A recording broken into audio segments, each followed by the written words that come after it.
Salut tout le monde, très heureux d'être avec vous, Fred Savard dans vos oreilles pour le début de la saison 4 de la balado. Je suis vraiment très heureux. Je le dis encore, je suis très heureux. Ouais, alors ça fait plusieurs semaines qu'on prépare cette saison-là. On prépare le début parce qu'évidemment, la saison va se déployer jusqu'en juin avec une quarantaine d'épisodes. On va laisser l'actualité venir à nous, évidemment, pour planifier les prochains épisodes, mais il y a quelques nouveautés cette année, entre autres un nouveau thème, vous l'avez entendu. Je salue Émile Côté, qui est un jeune créateur qui étudie la technologie sonore au cégep de Drummondville. Je lui ai demandé de faire le nouveau thème parce que ça faisait depuis la saison 1 qu'on avait le même thème. J'aime beaucoup cette sonorité un peu vieillotte, années 90, jeu vidéo, mais en même temps avec une touche moderne également, donc ce sera le nouveau thème pour toute la saison de la balado. Premier épisode très costaud. Vous savez, j'aime beaucoup les livres dans ce projet-là, puis je voulais marquer le coup en invitant plusieurs auteurs et autrices. Il y a quelques livres qui m'avaient intéressé, entre autres deux. Brève histoire de la Révolution tranquille, Georges-Henri Lévesque, Un clair dans la modernité, tous deux parus aux éditions du Boréal. Puis là, je les ai contactés et je leur ai demandé pourquoi on ne fait pas un épisode sous le thème de la Révolution tranquille, mais en essayant d'aller un peu ailleurs.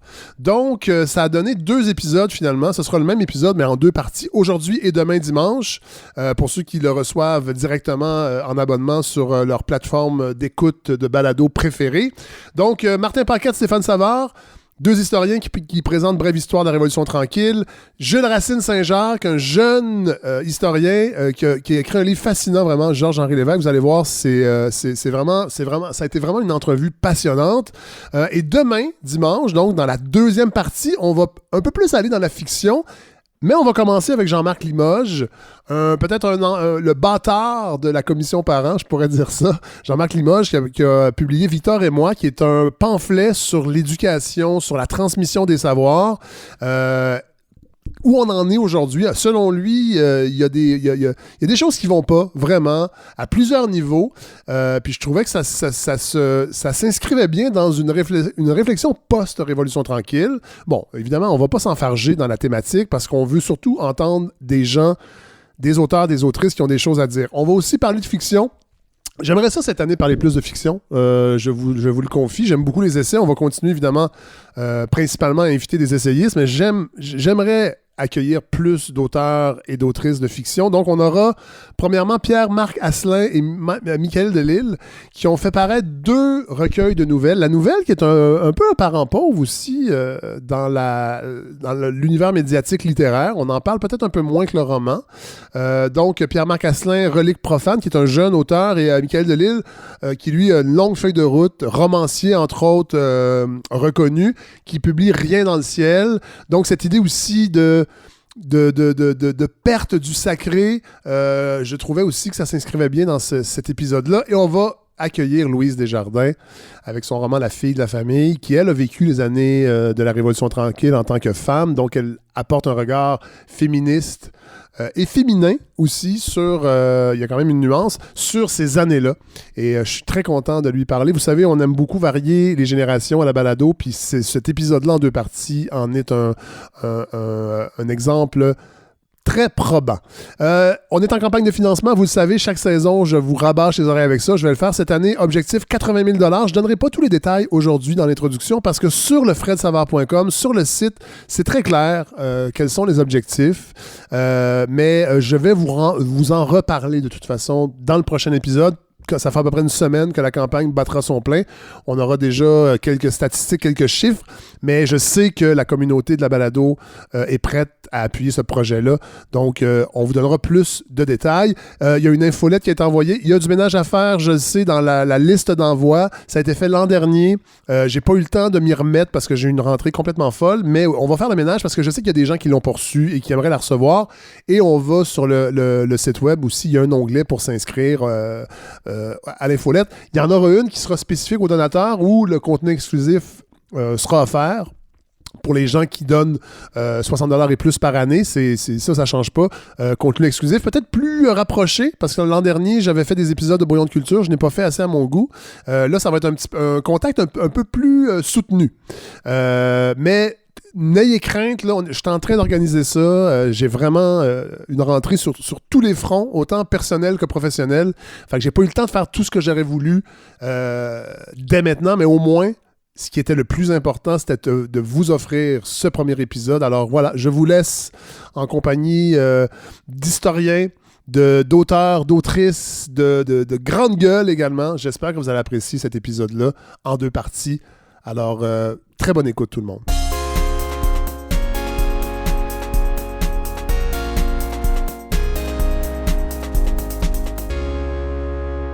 Bon, alors on va rentrer dans le vif. C'est un épisode qui a comme parapluie la Révolution tranquille, parce qu'il y a 2 livres, entre autres, qui sont sortis. Un, je crois, les 2 l'an dernier. En fait, je vais vous présenter tout de suite qui est autour de la table. D'abord, Jules Racine Saint-Jacques, bonjour. Bonjour. Vous avez écrit un livre sur Georges-Henri Lévesque. Mm-hmm. Quand c'est sorti quand exactement? Bonne question, parce que passé, pandémie. Voilà. Mars 2020 officiellement, mais juin 2020 officieusement. Voilà. Et bon, Georges-Henri Lévesque, si on s'intéresse un peu à l'histoire politique et l'histoire tout court du Québec, c'est un nom qui revient souvent, mais ce qui m'a frappé en lisant votre livre, c'est qu'on le connaît dans le fond très peu. Et on répète tout le temps que c'est le fondateur de la faculté de sciences sociales de l'Université Laval. C'est pas tout à fait vrai. En tout cas, on va en parler plus longuement, mais c'est un livre vraiment qui m'a fasciné, qui est un livre exigeant, on peut le dire. Oui. Ouais, comme le sont souvent les thèses détaisées. Oui, voilà. Mais oui, comme on peut dire, c'est pas un page turner, mais les gens qui aiment les livres bien denses, et je pense que les auditeurs et les auditrices sont de cette race de gens-là, vous allez beaucoup aimer. Et j'ai aussi autour de la table Martin Paquette, et Stéphane Savard, auteur de Brève histoire de la Révolution tranquille, qui est un livre, c'est le livre central, en fait, de cet épisode-là, que j'ai beaucoup aimé aussi parce que j'ai appris plein de choses que j'ignorais, et c'est votre perspective historique. On va commencer par vous présenter. Jules Racine Saint-Jacques, vous êtes détenteur d'un doctorat en histoire du Québec contemporain à l'Université Laval, et vous êtes responsable de la Bibliothèque de l'Assemblée nationale? Responsable du service de la recherche, oui, à la Bibliothèque de l'Assemblée. Ouais. Bravo. Bel emploi. Et vos intérêts concernent surtout l'histoire intellectuelle et politique de la religion et à l'histoire des universités au Canada. Et d'ailleurs, cette plongée-là dans votre livre des guerres idéologiques du clergé des années 30-40, moi, c'est la partie qui m'a passionné le plus, parce que on a souvent l'impression que le clergé est une espèce de masse monolithique. Quand on dit toujours le clergé, mais c'est pas ça du tout. Je vais vous commencer une question bien simple. Pourquoi Georges-Henri Lévesque? Un pur hasard, je vous dirais. Moi, je suis un produit de l'histoire moderne, de la France moderne. Je m'intéressais à l'engagement des réformés dans la France moderne, un sujet très obscur. J'étais évidemment au Québec et j'étais intéressé à mon histoire. Je voulais faire un doctorat qui touchait de plus près ma société. Ouais. Et je suis tombé sur le Père Lévesque au hasard d'un stage que j'ai fait d'ailleurs avec Stéphane. Oui. Stéphane a été témoin des premiers... Et Martin était votre directeur. Martin est devenu mon directeur, oui, après le stage à l'Assemblée nationale. Et signe votre préface. Donc, c'est un très petit milieu. Presque consanguin. Certains parlent d'une école de l'Université Laval. Oui, voilà. Mais bon... Une école, c'est un maître puis des disciples, puis il ne me considère pas comme un maître. Il ne les considère pas comme des disciples. OK. On laissera les gens juger Martin Paquette. Donc, oui, poursuivez. Oui, bien c'est ça. Je l'ai croisé au détour des débats de l'Assemblée. En fait, je travaillais sur la reconstitution des débats, qui est un vaste projet qui s'est échelonné sur 30 ans. Et à l'époque où moi, je suis intervenu, on était à rédiger des introductions historiques pour les débats reconstitués de l'Assemblée nationale. Ouais. Et le Père Lévesque apparaissait... Quoi, ça, des débats reconstitués? Ben, c'est qu'avant 63, il n'y avait pas de Hansard, il n'y avait pas de journal de débat. Donc, il y avait en revanche des courriéristes parlementaires et qui faisaient un compte-rendu, ma foi, assez exhaustif des débats à chaque jour. Mais c'était pas consigné quelque part. C'était pas consigné, c'était dans les journaux. Okay. Donc, à partir des années 30, Marcel Hamelin a commencé à reconstituer pièce par pièce en faisant un collage, en quelque sorte, là, littéralement, des pièces de journaux, des articles de journaux, des courriéristes, pour reconstituer les débats à partir de tout l'ensemble des journaux de la province. Et ça a duré, on s'en doute bien, là, sur 100 ans de débats reconstitués, presque, ça a duré 30 ans comme travail. Et moi, je suis intervenu là, sur la toute fin avec Stéphane comme étudiant l'été à l'Assemblée. Ouais. Et j'avais une session parlementaire des années 50 à résumer en une introduction. Et le père Lévesque apparaissait ça et là. Puis ça m'interrogeait. Le père Lévesque, une épine dans le pied de Duplessis, que je pensais très proche du clergé, justement. Oui. À l'époque, moi aussi, j'avais cette vision-là du clergé un peu monolithique. Oui. Je me disais, il y avait le clergé, puis il mangeait dans la main de Duplessis. Oui. C'était ça, en gros, ma connaissance. Et c'est pas ça du tout. Et bien là, c'est ça. J'apprenais à la lecture des débats que, coudonc, il y avait un clergé qui était pas du tout en phase avec le pouvoir. Et ça m'a intrigué, donc j'ai décidé d'en faire le sujet de ma thèse. On peut dire aussi, puis c'est drôle parce que n'ayant pas approfondi le sujet, pour moi, le père Georges-Henri Lévesque, c'était un des pères de la Révolution tranquille. Et c'est plus ou moins ça, d'une certaine façon. En fait, il a participé à la formation des pères de la Révolution tranquille, mais on peut pas dire que c'est un père, même qu'il l'a renié à un certain moment. Ben, la paternité, généralement, c'est un geste conscient, hein, sauf exception quand on a trop bu. Fait que, je pense pas que le père Lévesque puisse être considéré comme père de la Révolution tranquille, au sens où il a pas voulu la Révolution tranquille. Il l'a sans doute préparé. En ce sens-là, on pourrait peut-être dire que c'est un grand-père de la Révolution tranquille. Il a enfanté intellectuellement une certaine génération de technocrates qui l'ont fait, eux, la Révolution tranquille. On peut parler des figures, Fernand Dumont, entre autres? Oui, Fernand Dumont, Guy Rocher, parmi les plus connus, Michel Bélanger, il y en a un certain nombre, Léon Dion. Donc, il y avait, là, à l'époque où on célébrait le 50e de la Révolution tranquille, il y avait dans les grands artisans de la Révolution tranquille les médailles qu'on remettait aux personnes. Il y avait 15 diplômés de la faculté, donc déjà à l'époque. Fait que la faculté a quand même été un vivier là, important de technocrates pour les années 60-70. Mais le père Lévesque lui-même n'était pas au pays à ce moment-là. Donc, on ne peut pas dire qu'il a façonné le Québec qu'il quitte, on va le voir plus tard, mais avant qu'il quitte, il y a eu même un départ idéologique, en fait, avec les mouvements nationalistes québécois de l'époque. Il va se tourner vers le Canada, en fait. Mais ça, on en parlera plus tard. On découvre rapidement, comme je le disais en introduction, la richesse et la complexité de l'écosystème clérical, je ne sais pas si on peut le dire comme ça, dans les années 20, 30, 40. Donc, le clergé n'est absolument pas un bloc monolithique. Et il y a même des débats philosophiques qui animent le clergé. Absolument. Généralement, ça reste dans la famille. Hein. Le clergé, ça reste quand même une famille tissée serrée et on n'aime pas trop laver son linge sale en public. Mais oui, tout au long, en fait, même au 19e siècle, il y a des débats acrimonieux entre clercs, entre laïcs. Il y a des conceptions entre ultramontains, libéraux, donc très divergentes de la place, le rôle de l'Église dans la société. Et le père Lévesque, au 20e siècle, a été un des protagonistes, je dirais, là, à l'intérieur de l'Église qui s'est opposé à une certaine vision... Très rigide. Oui, très rigide, très triomphaliste, très hiérarchique aussi de l'Église. Et la nouveauté du père Lévesque, c'est peut-être qu'il l'a fait avec beaucoup plus de publicité. Hein, oui, puis, il avait compris ça. Il avait compris cette idée-là de ne pas rester justement en famille, mais je dis pas que c'est quelqu'un qui était un as du marketing, mais c'est quand même quelqu'un qui avait visiblement cette dimension-là en tête. Il savait effectivement se mettre en marché lui-même. Il n'y avait pas une petite idée de sa propre personne. Ça paraît dans ses mémoires. Dans ses mémoires, ça et là, il dit ça va peut-être vous surprendre, mais je suis pas du tout comme si les gens avaient une idée préconçue de lui. Donc, c'était lui-même quelqu'un qui se prenait pas pour des graines de toast, si on veut. Là. C'est un père dominicain? Frère dominicain? Un père dominicain, exact. Oui, puis ça a son importance, justement, dans le débat. Vous le dites dans votre livre, la fondation de l'Ordre dominicain est un moment charnière de l'histoire intellectuelle de l'Europe et du monde. Oui, indéniablement. Parce que les Dominicains ont occupé une place centrale dans l'histoire intellectuelle, mais dans l'histoire politique, dans l'histoire religieuse. Ça a été les inquisiteurs pendant 2 siècles. Ça a été, au moment de la Révolution française, la figure cléricale contre laquelle on s'imposait était notamment le dominicain inquisiteur. Donc, la robe blanche était devenue un peu le symbole de l'Église oppressive. Mais ça a été aussi saint Thomas d'Aquin, ça a été Bartholomé de Las Casas, ça a été Giordano Bruno qui a été brûlé au bûcher en Italie pour tenir des conceptions trop proches de la science rationnelle.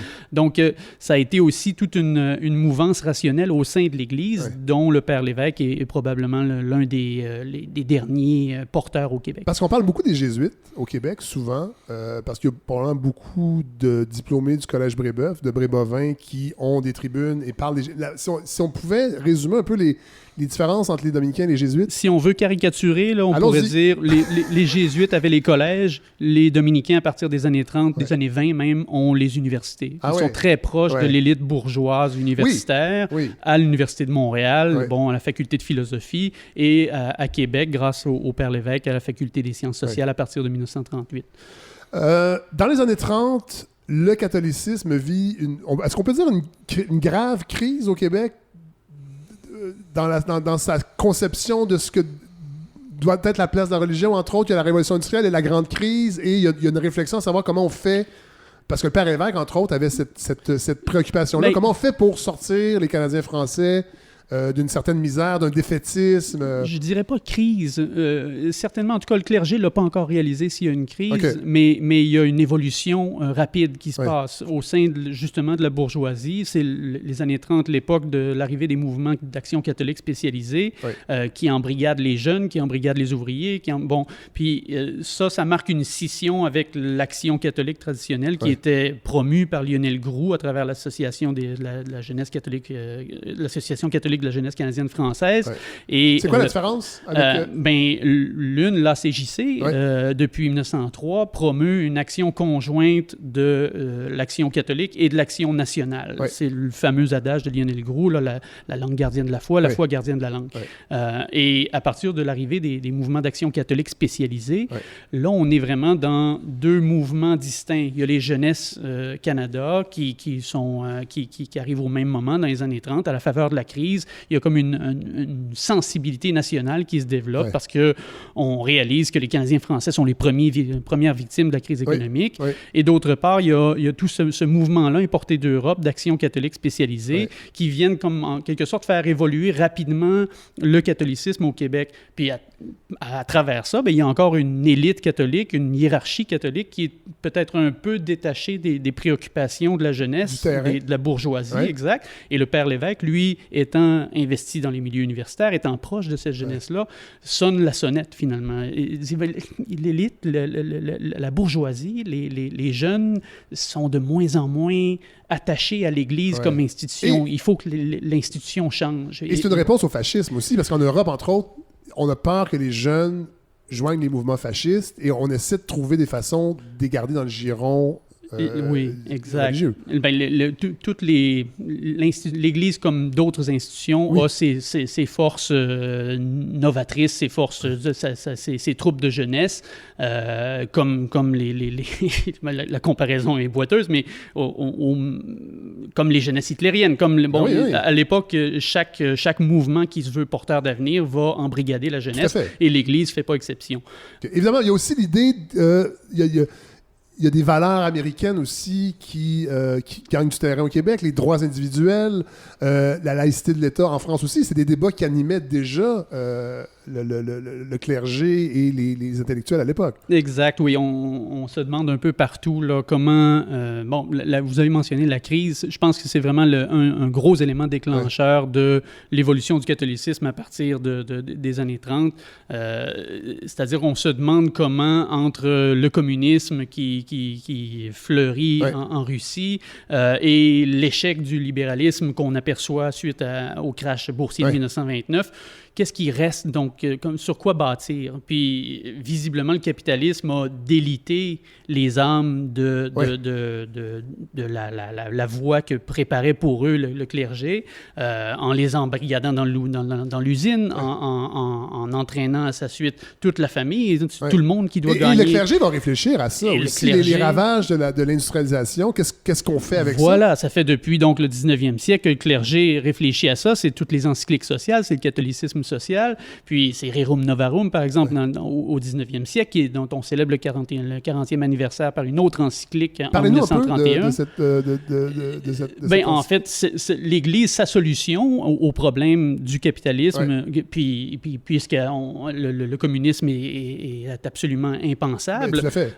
c'est de proposer le corporatisme. Puis le corporatisme, pas comme on l'entend justement dans les régimes fascistes, c'est pas un corporatisme d'État, mais un corporatisme social, économique, par lequel on veut que la société est en quelque sorte un nombre de cercles concentriques qui part de l'individu qui se rend jusqu'à l'État. Puis, en fait, c'est un désir de concilier les droits individuels et la vie en communauté. Oui, je le résume peut-être mal, là, mais... C'est une sorte d'utopie qui veut qu'il y ait une bonne entente entre le patronat, le capital et le travail. Ouais. Ça part de ce postulat-là, qu'il est possible de réconcilier les intérêts du prolétaire et du possédant. Oui, pardon. Mais donc, cette utopie-là, elle a fait florès au Québec, est très, très populaire. Et le Père Lévesque, lui, quand il revient de ses études en Europe en 1932... En Belgique?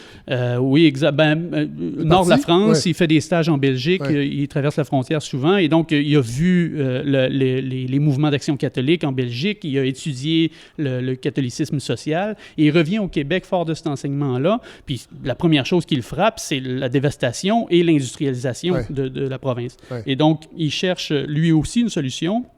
Puis, le corporatisme est en quelque sorte un passage obligé pour tout le monde. C'est la solution préconisée par l'Église, donc c'est la solution que tout le monde préconise. Ouais. Et le Père Lévesque, lui, réfléchit à ça, puis ça ne le convainc pas. Ouais. Et pour lui, il existe une planche de salut plus certaine dans le coopératisme. Oui. Donc, c'est à travers la coopération que les Canadiens français vont trouver leur remède aux affres du capitalisme. Là, je fais une pause. On va en parler après du coopératisme, mais je veux inclure Martin Paquette et Stéphane Savard parce que dans votre livre aussi, Brève histoire de la Révolution tranquille, vous le dites, les années 30 sont vraiment importantes sur le plan intellectuel au Québec si on veut parler de la Révolution tranquille. Ah, bien sûr, elles sont particulièrement importantes parce que même plusieurs sociologues vont parler, par exemple, d'une première révolution tranquille avec toute l'effervescence qu'il a par rapport aux contraintes qui vont s'opposer par la crise économique. On cherche des solutions. Par exemple, Stéphane a eu l'occasion de travailler, entre autres, sur Hydro-Québec. Donc, c'est les prodromes de la nationalisation de l'électricité, par exemple. Oui, il faut quand même le dire. Hydro-Québec, l'idée germe dans les années 30, là. Fin des années 20 et dans les années 30, effectivement. Et je dirais que pourquoi les années 30 sont si importantes, c'est qu'il y a cette critique du libéralisme, le libéralisme classique, au niveau économique, débridé. Et l'idée et la notion, le concept d'État-providence va naître aussi ailleurs et va arriver au Canada dans les années, on pourrait dire deuxième moitié des années 30 et durant la Deuxième Guerre mondiale. Au Canada, à Ottawa, c'est-à-dire dans l'État fédéral. Est-ce que cette idée-là fleurit un peu plus dans l'Ouest canadien? Est-ce que ça correspond à la création de l'ancêtre du NPD? Entre autres, le CCF, qui est un parti plutôt socialiste. Oui. Alors oui, il y a des nationalisations qui sont, à ce moment-là, véhiculées, promues par un parti comme le CCF. Oui. Mais l'idée d'un État-providence qui vient réformer le libéralisme sans plonger vers le socialisme. Les libéraux, par exemple, de Mackenzie King vont reprendre ça assez à la fin des années 30 et surtout durant la Deuxième Guerre mondiale. Ouais. Et vous dites, je ne me rappelle pas dans lequel des deux livres, mais vous parlez même d'une année charnière précisément des années 30, 1937. 1937, parce que c'est à la fois aussi un mouvement intellectuel particulièrement important qu'on observe à ce moment-là. On l'observe avec des gens, par exemple, comme André Laurando, comme Hector de Saint-Denis-Garneau, par exemple, la modernité littéraire, comme plusieurs soulignent à ce moment-là. Et parce que les intellectuels du temps, les artistes, les hommes et les femmes de culture de cette époque se posent des questions particulièrement importantes par rapport à toutes ces tensions qui sont présentes dans notre société. Et ces tensions, elles sont dues, par exemple, le Québec est traversé par des mouvements migratoires depuis plusieurs dizaines, voire même des centaines d'années. Et là, ça se manifeste dans une période de crise économique qui est particulièrement dense. Il y a une paupérisation de la population. Il y a également une prolétarisation parce que désormais, le Québec est une société urbaine. Les gens vivent en ville. Grand exode des campagnes. Donc, il y a vraiment, à ce moment... Après l'élection de Maurice Duplessis en 1936, en 1937, il y a une prise de conscience, justement, de tous ces éléments qui vont mettre l'angle, qui vont se focuser, je dirais, pour prendre un terme en mauvais français, qui vont mettre qui vont converger vers vers une réflexion là-dessus. Et ça se manifeste en 1937, entre autres, au moment de la loi du cadenas, par exemple. Ouais. Donc, ce sont toute une série d'initiatives qui sont prises. Et dans le cas de l'Église catholique, entre autres, il y a une réflexion qui est présente et que Lull a bien documentée pour cette période. Alors, revenons à Georges-Henri Lévesque et au coopératisme. Les grandes lignes de cette idée? Bien, en fait, c'est l'idée que, tout le monde connaît un peu la coopération, c'est l'idée que le profit est partagé entre les différents coopérateurs et que chaque coopérateur a un droit de vote. Essentiellement, là, si on résume très caricaturalement, c'est ça. Et le père Lévesque, lui, il voit une solution porteuse parce que, justement, c'est la meilleure façon de réformer le capitalisme de l'intérieur, c'est-à-dire en changeant la structure, pas en essayant de réformer les mœurs des gens comme le rêve le corporatisme, en disant entendez-vous, capital et travail, tout va bien aller, mais en changeant le système de production lui-même, en gardant le principe d'initiative individuelle et d'intérêt de profit qui est à la source du capitalisme comme facteur de motivation, mais en s'inspirant du socialisme pour le redistribuer à l'ensemble, qui, selon le père Lévesque, est un motif une source de motivation supérieure encore. Quand on travaille non seulement pour soi, mais pour les autres, on est encore plus motivé. Et pour lui, donc, il y a là non seulement la planche de salut des Canadiens français économiquement, mais moralement aussi. Il semble y voir là, vraiment une espèce de potentiel révolutionnaire pour changer l'économie, les mœurs, la société de fond en comble. Et ça existe déjà. Les coopératives existent déjà. Et on a une longue tradition, entre autres, bien au Québec, sûr, de ce modèle. Le père Lévesque devient un peu le porte-parole du mouvement. Il crée en 1939 le Conseil supérieur de la coopération, qui est en quelque sorte un groupe d'intérêt avant la lettre, qui fédère les différentes coopératives québécoises et qui leur donne une voix publique, un porteur de parole. Et le père Lévesque préside ce conseil-là jusqu'en 1945 et va se faire donc le chantre du coopératisme au Québec durant ces années-là et bien après.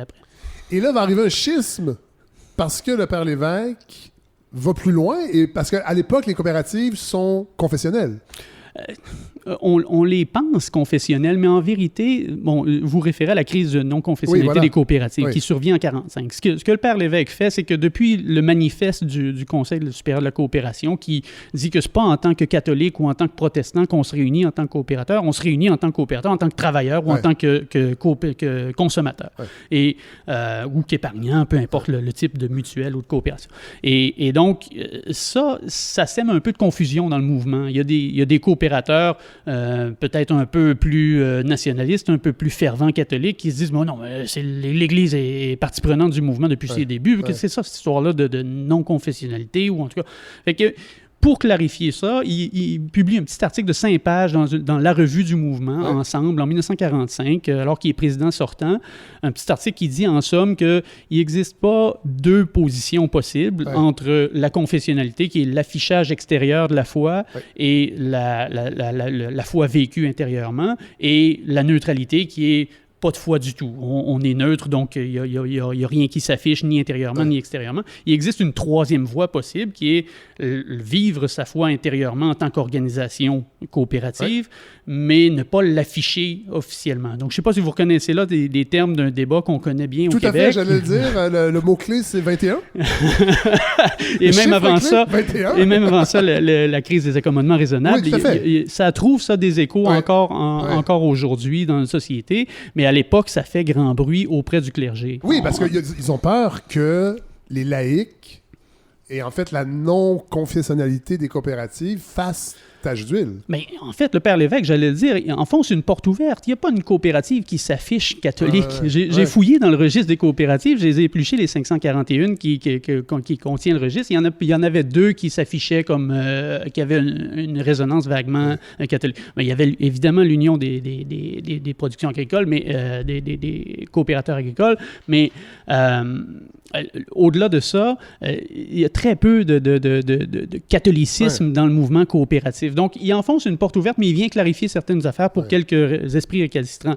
Et le haut clergé le prend très mal parce que, pour le clergé de l'époque, l'Église façonne la société dans tous ses aspects, pour une certaine frange du clergé, je dirais. Parce que c'est pas tout le haut épiscopat qui pense comme ça. Entre autres, Monseigneur Charbonneau à Montréal n'est pas du tout de cet avis-là. Mais donc, le père l'évêque, venant clarifier ça, s'impose en quelque sorte, profite de son standing de doyen de la faculté des sciences sociales, ou en fait de directeur de l'école, parce qu'il n'est pas encore... il est doyen de la faculté, et de son standing de dominicain, d'intellectuel de référence, pour prendre une position qui appartient, selon le haut clergé, aux évêques. Et donc ça leur déplaît au plus haut point. Et ce qui leur déplaît aussi, c'est cette idée même qu'il y ait une sphère d'activité dans la société qui puisse ne pas concerner l'Église. Voilà. Ça c'est très déplaisant aux yeux, aux oreilles d'un certain clergé. En fait, le père l'évêque dérange, et on va le voir bientôt, dérange au niveau du clergé et dérange aussi les milieux nationalistes, parce qu'au début, si ma mémoire est bonne des lectures, c'est qu'on va reprocher, entre autres l'Action nationale, va reprocher au père l'évêque, dans les années 30, de s'afficher, d'avoir une certaine sensibilité pour le nationalisme québécois, mais à partir du moment où il va entre autres, être commissaire à la commission Massé, là, on va le traiter un peu de vire capot. Oui, puis c'est ça. Ça commence... C'est ça que je veux dire, c'est qu'il dérange pour le débat de la déconfessionnalité des coops. Il va déranger le clergé et rapidement, il va déranger aussi les milieux nationalistes. Ben, en fait, c'est ça. Le problème est dual, dû au fait que la société est à la fois canadienne-française et catholique. Ces deux choses-là sont imbriquées à l'époque. Et donc, quand on s'impose contre une certaine idée de l'Église, on finit toujours par toucher à la question nationale d'une façon ou d'une autre. Puis le père l'évêque, dès la Deuxième Guerre mondiale, s'apercevant des excès du nationalisme... Voilà, il revient d'Europe. Pour lui, ça faisait déjà quelques années qu'il est de retour d'Europe, mais la Deuxième Guerre mondiale lui confirme que le nationalisme exacerbé, c'est pas la voie de l'avenir pour les Québécois, pour le Canada. Et il se rapproche déjà d'une certaine sensibilité plus fédéraliste à travers une sensibilité, je dirais, humaniste, une disposition de l'esprit qui est plus bienveillante envers l'humain. Et donc, pour lui, le nationalisme devient... il s'en distancie. Il était très proche des milieux au moment de son retour au Québec dans les années 30, mais prend ses distances à partir de 39 et ça devient manifeste ça, quand il accepte le rôle de commissaire auprès de la commission. Mais là, on va pas le trouver parce qu'avant ça, il y a eu le débat du mouvement coopératif, mais parallèlement à ça, il devient... il fait son entrée à l'école de sciences sociales qui va devenir la faculté et va imprégner beaucoup plus en tant que doyen qu'en tant que professeur la sociologie à venir au Québec. Oui, vous le dites bien, en fait, c'est ça. Je répète vos propos. Mais c'est dans son rôle de doyen, plus que dans son rôle même d'intellectuel, au sens de producteur de savoir, au sens de professeur aussi, que le père l'évêque va marquer la société québécoise et certainement la faculté qu'il dirige.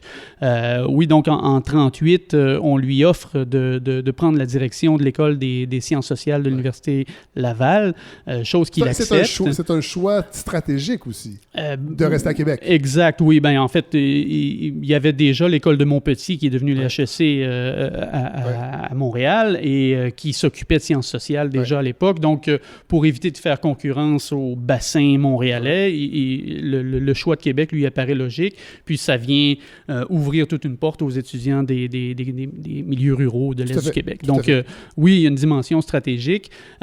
Et donc, il accepte ce poste-là en 1938 pour reprendre en quelque sorte une école qui existe déjà. Donc, on en a fait le fondateur de l'école parce qu'effectivement, il a refondu les cadres, il a repensé le programme, il a même changé le nom. Ça veut dire le refondateur. Ben, faudrait. C'est ça, si on était vraiment très fair and square. Là. On peut faire ça, la balado. On est très précis, la balado.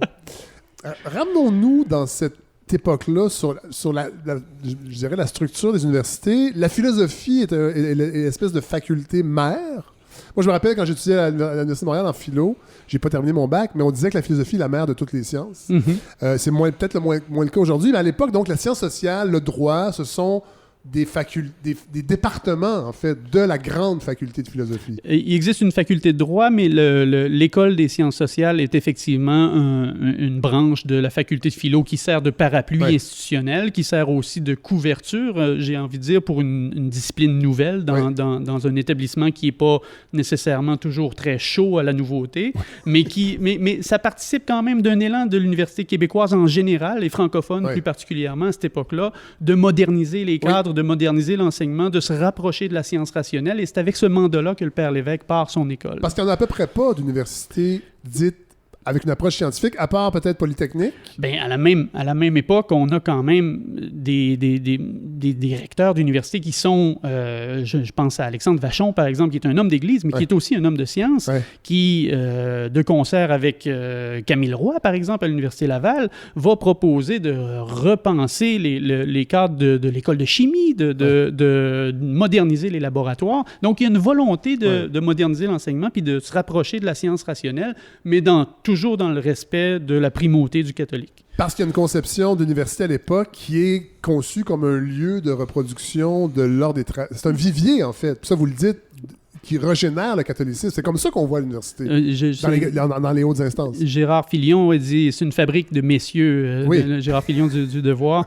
Je trouve que le mot est juste. C'est effectivement la reproduction de l'élite, la reproduction de l'élite canadienne-française. C'est une école professionnalisante, l'université, comme ça l'est encore aujourd'hui. Hein. On a tendance à idéaliser des fois la vocation humaniste de l'université, et j'en suis, mais ça demeure d'abord et avant tout une école où on va apprendre un métier des professions libérales, et ça reste l'élite de la société qui se reproduit dans ces cadres-là. Et l'école du Père Lévesque, elle, vient un peu jouer dans ce paradigme-là. On vient teinter un peu d'un plus grand accès. Il y a des cours du soir qui sont offerts aux coopérateurs, par exemple. On essaie de diffuser l'enseignement aux masses le plus possible. Donc, la volonté du Père Lévesque n'est pas nécessairement de reproduire l'élite, mais de faire contrepoids peut-être à une certaine élite qui trouve son content dans la faculté de droit, là où aussi on s'occupe du social.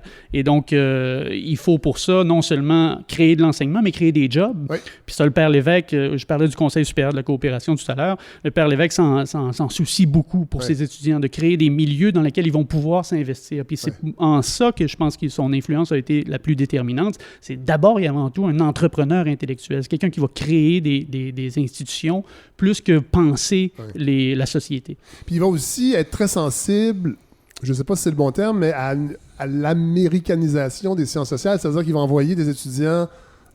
c'est plus difficile d'aller en Europe. Je pense que financièrement, c'est plus difficile. Et envoie des étudiants à la maîtrise, à l'Université de Chicago, entre autres. Et ça va être traumatisant pour certains élèves parce que là, ils découvrent une sociologie qui n'existe pas au Québec. Exact. C'est ça. Vous dites que c'est difficile, c'est même impossible. On rappelle la fondation de l'école en 1938. 1939, la guerre éclate. Les frontières se ferment. Ça devient impensable d'envoyer des étudiants en Europe. Parce que le passage, c'est vers l'Europe habituellement. Et là, on se tourne aux États-Unis. La voie royale est en Europe. Puis là, on se tourne vers les États-Unis, là où, au hasard, il y a les meilleures universités du monde déjà. C'est déjà l'Université de Chicago, l'Université Harvard. C'est parmi les plus grandes institutions déjà à travers la planète. Et certains étudiants vont, parmi les premiers diplômés, donc en 40, 41, vont aller faire un séjour de perfectionnement, je dirais, là, l'équivalent d'une maîtrise. Puis vous avez inséré des extraits de correspondance. Oui. Et ça n'a pas l'air facile. Il y a un clash au début, et c'est certain, parce que l'enseignement là-bas n'est pas du tout teinté par l'éthos catholique. Il n'y a pas de dimension religieuse à ce qu'on prodigue comme enseignement. Et pour eux, de se trouver confrontés à une science sociale rationnelle comme ça, où on étudie des chiffres, on étudie des statistiques démographiques, on étudie... c'est un choc culturel, disciplinaire très important. Mais ils vont ramener ça... Ils s'en accommodent très bien. Au Québec. Ils s'en accommodent très bien, c'est ça. On parle ici de Jean-Charles Falardeau, par exemple, qui va à Chicago. On parle de Roger Marié, qui est à Washington. On parle des deux Maurice Lamontagne puis Tremblay, qui s'en vont à Boston, à Harvard, en sciences économiques. Falardeau est en sociologie. Et tous ces gens-là reviennent ensuite au pays forts de cet enseignement-là et se disent, pourquoi pas ici aussi? Hein? Pourquoi est-ce qu'on ne l'implanterait pas à Laval? Et ça va donner un souffle nouveau à l'enseignement des sciences sociales à partir de 1943, juste au moment où l'école devient faculté. Et c'est là qu'on voit l'impact du doyen Georges-Henri Lévesque plus que l'intellectuel dans des gestes comme ça. Exact. Arrive la commission d'enquête sur l'avancement des arts, des lettres et des sciences au Canada, la commission Massé. Parlez-nous un peu de ça parce que c'est un événement important qui va détourner pour de bon le père Lévesque du mouvement nationaliste québécois. Oui, mais en fait, qu'est-ce qui arrive, c'est qu'on sort de la guerre. Hein, on n'en est pas tout à fait sorti au moment... Oui, on est en 49 et le gouvernement canadien cherche à refonder en quelque sorte l'identité canadienne. Ouais. Et c'est une identité qui, dès l'origine, est initié par l'État. Hein. Il y a quelque chose d'un peu artificiel là-dedans. Ouais. Puis la commission Massé participe... C'est toujours le cas. Hein? Oui, c'est ça. Il y a encore beaucoup de gens qui l'affirment. Et la commission Massé, donc sur l'avancement des arts, des lettres et des sciences au Canada, se veut une espèce d'entreprise de centralisation du fédéral pour justifier le rôle du fédéral dans du nation building. Du nation building par le haut, exact. Ouais. Et donc, le père Lévesque se fait inviter par... Vincent Massé, qui est président de la commission, à participer aux travaux de la commission en titre de commissaire dès l'origine. Donc, en juin 1949, il rejoint la commission et à partir de ce moment-là, bien qu'il ait montré certains signes de détournement vers le fédéralisme, lui qui était franchement nationaliste dans les années 30, à partir de ce moment-là, il devient franchement et purement et simplement un associé des libéraux, les libéraux de Louis Saint-Laurent qui ont initié la commission. En fait, je sais que ça c'est peut-être maladroit, mais Georges-Henri Lévesque, c'est un peu le beau risque avant René Lévesque, d'une certaine façon. C'est que lui c'est pas juste de se détourner du mouvement nationaliste. Lui, il a l'impression que les Canadiens français doivent continuer leur œuvre de peuple fondateur au sein du Canada. J'aime l'idée. Oui, ça a du sens. C'est le libéralisme du Parti libéral des années 60 à 70 qui, avant la lettre, en quelque sorte, là, qui se manifeste à travers son engagement. C'est-à-dire que pour lui...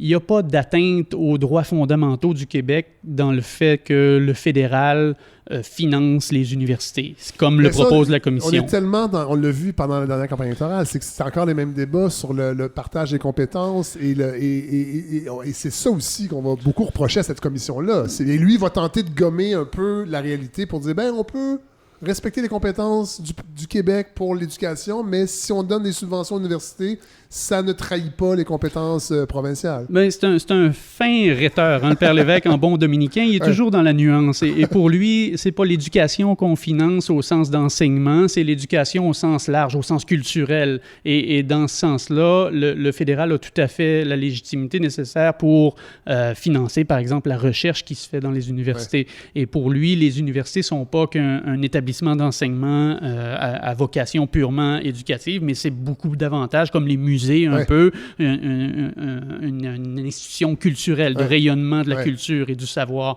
du haut savoir. Ouais. Et donc, c'est dans ce sens-là qu'il manœuvre dans un interstice très étroit là, d'un point de vue rhétorique pour justifier la position de la commission. Et ça lui met à dos, à toute fin pratique, l'ensemble de l'intelligentsia québécoise, qui est assez drôle parce qu'on retrouve dans un certain numéro de 57 de l'Action nationale des gens aussi diversifiés que Michel Brunet, fervent nationaliste, et Pierre-Éliott Trudeau, qui va devenir plus tard premier ministre du Canada et fervent centralisateur, qui se ligue contre le père Lévesque et la position de la commission Massé en disant que ça n'a aucun sens de financer, que le fédéral finance les universités. Le fédéral n'a pas un rapport dans l'article 93 pourtant, de la Constitution. Ça va continuer. Le financement fédéral des universités, ça continue encore aujourd'hui. Duplessis est tenté de l'accepter la première année, en 51, quand les fonds sont offerts par le fédéral. Duplessis est tenté de l'accepter, mais finalement revient sur sa position, probablement par calcul, en se disant il n'y a aucun profit pour moi à me mettre à genoux. Je vais plutôt fonder moi-même ma propre commission d'enquête pour montrer que la province a des droits à faire respecter dans la plus pure tradition de l'autonomisme. C'est à la même époque où le père Lévesque va s'attaquer frontalement à Maurice Duplessis, entre autres envers... Ça, je trouvais ça vraiment intéressant,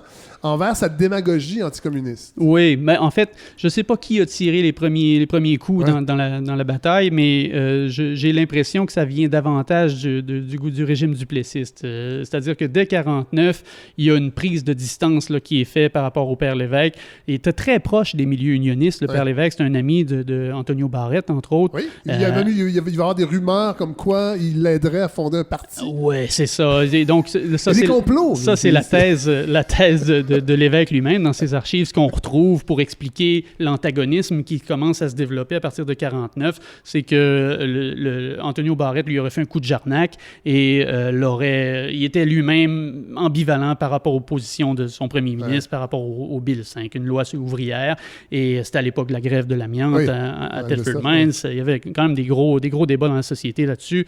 Et finalement, il prend le parti de Duplessis et se retourne, prend fait et cause pour Duplessis. Et à ce moment-là, devient un adversaire du Père Lévesque, le pauvre Père Lévesque qui ne comprend pas ce qui lui arrive.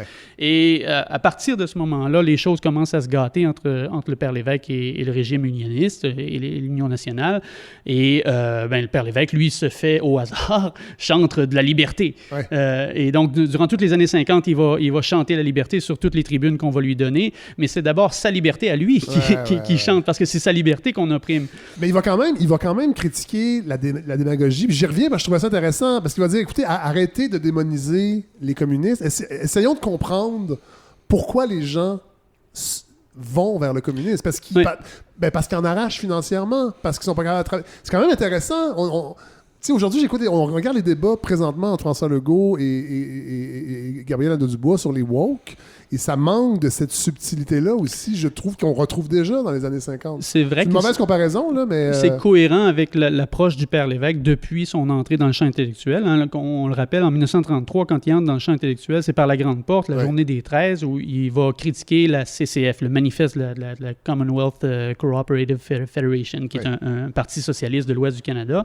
Et depuis le début donc de sa vie intellectuelle, il se propose de comprendre avant de critiquer. Oui, voilà. Il rejette pas en bloc. Et pour lui, donc, c'est très clair dans ce texte-là de 1933, tout n'est pas à rejeter du côté de la CCF. Ils ont compris quelque chose de la misère du travailleur. Ils ont compris quelque chose des affres du capitalisme. Et il y a une leçon à retenir de ça. Et donc, quand en 1952, puisque vous y faites référence, il critique le gouvernement Duplessis et son anticommunisme pour être une sorte d'épouvantail et de porte-à-faux de ses propres politiques, c'est avec cet esprit-là en tête que oui, il faut rejeter le communisme, mais il faut comprendre d'abord et avant tout d'où vient. C'est intéressant, c'est très moderne, moi je trouve ça. Oui, c'est une approche intéressante. Aujourd'hui, ça va causer parce que Duplessis, on a l'impression que c'est un anti-intellectuel, je pense qu'on a raison, mais en même temps finançait la faculté du Père Lévesque, et là, va réduire de moitié les subventions avec cette guerre. Donc, c'est ça. C'est ce qui se passe depuis 1944, donc la première élection de l'Union nationale. Duplessis, le gouvernement de Duplessis finance à hauteur de 50 000 $, ce qui est quand même pas une petite somme. Là. Ça compte pour beaucoup dans le budget de la faculté. Et la somme est maintenue parce que le gouvernement de Duplessis considère que c'est pas une subvention, c'est un octroi. C'est un don que le gouvernement fait à la faculté. Donc, il n'y a pas d'indexation qui vient avec ça. Et dans cette même idée-là, que c'est un don qui lui appartient de façon tout à fait discrétionnaire, quand le Père Lévesque dit un mot de trop sur son anticommunisme en 1952 dans un discours public, il va appeler le recteur pour lui dire, Monseigneur Vendry, pour lui dire ton doyen, là, tu me le mets à porte, ou bien je coupe le financement de ta faculté au complet. Et pour commencer, je vais couper de moitié. Donc, c'est plus 50 000 maintenant, c'est 25 000. Donc, le recteur se retourne vers le Père Lévesque pour lui dire, vous ne trouvez pas, mon père, que vous commencez à être un peu onéreux. Et c'est grâce aux interventions de Monseigneur Garand et d'autres évêques qui ont été un peu les chaperons du Père Lévesque tout au long de sa carrière à Laval que le Père Lévesque va garder sa job, mais pas pour très longtemps.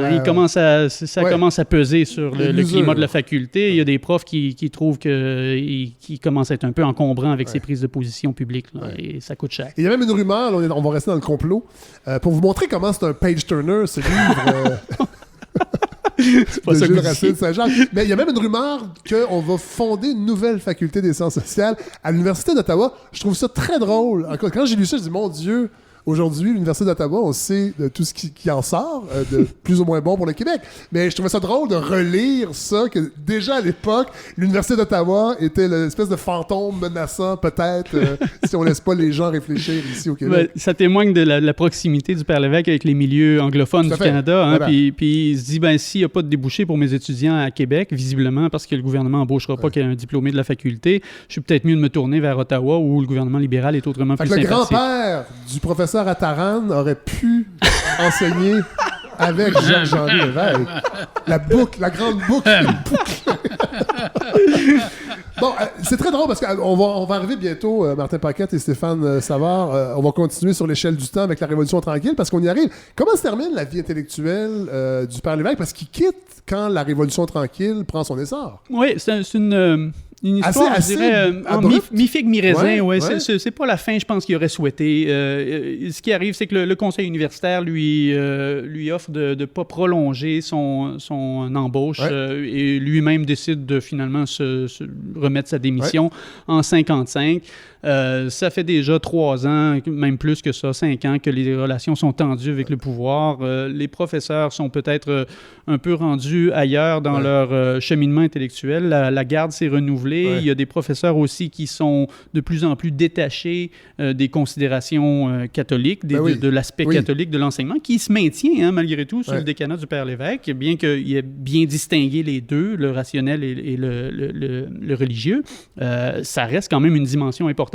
Et certains profs donc sentent que le changement de garde est venu et je pense que le Père Lévesque le sent lui aussi. Donc, il remet sa démission en 1955 et on lui offre toutes sortes de choses, entre autres de devenir sénateur à Ottawa, encore une fois parce qu'il est proche des milieux libéraux, mais finalement va se tourner vers la maison Montmorency qui est l'ancien manoir Kent au haut de la chute Montmorency à Québec, qui devient en quelque sorte un centre des congrès, lieu de retraite, c'est ça. Donc, centre des congrès avant la lettre, si on veut, doublé d'un lieu de retraite religieuse. Et il va diriger ce centre-là jusqu'à son départ pour le Rwanda en 62. Où il va aller fonder l'université. Exactement, l'Université nationale du Rwanda. Et moi, c'est à partir de ce moment-là que j'ai arrêté de le suivre, mais ce cheminement-là serait tout aussi intéressant parce que, on sait ce qui s'est passé avec le Rwanda par la suite. Et donc, le Père Lévesque a sans doute contribué à former une certaine élite au Rwanda, donc ce serait intéressant de voir dans quelle perspective, mais moi, je ne l'ai pas du tout suivi après ça. Et va décéder en 2000. Oui, donc il a traversé le siècle. Hein. Je ne sais pas si on l'a dit, mais il est né en 1903, le bonhomme. Donc, 97 ans, une vie riche et un siècle. Tu sais, s'il y a un siècle que tu veux traverser en entier, c'est peut-être le 20e siècle. C'est un siècle fascinant. Donc, il va être né dans la campagne de Roberval et mort avec l'avènement de l'Internet et presque du Web 2.0. Ça fait que c'est toute une vie. Mais merci, Gilles Racine Saint-Jacques. Vous restez avec nous, évidemment. Mais vraiment, un livre fascinant sur Georges-Henri Lévesque, un clair dans la modernité. Et là, on va justement sauter à pieds joints dans la modernité. On va passer au livre Brève histoire de la Révolution tranquille avec Martin Paquette, Stéphane Savard. On vous entendait un peu tantôt, mais là, on va y aller avec votre livre. Vous dites dans votre introduction que votre livre se distingue de ses devanciers par la période et par l'angle d'approche. Qu'est-ce que ça veut dire, ça? Bien, la période, d'une part. Très souvent, on parle de révolution tranquille en la cernant autour, par exemple, d'événements politiques comme le gouvernement de Jean Lesage, par exemple, de 1960 en 1966. Des fois, c'est 59, le désormais. Le désormais, en fait, le 7 septembre 1959, la mort de Maurice Duplessis. Et on s'étend parfois jusqu'à la Révolution tranquille peut, pour certains, se rendre jusqu'à la crise d'octobre. D'autres vont dire ça se rend jusqu'à l'élection du Parti québécois.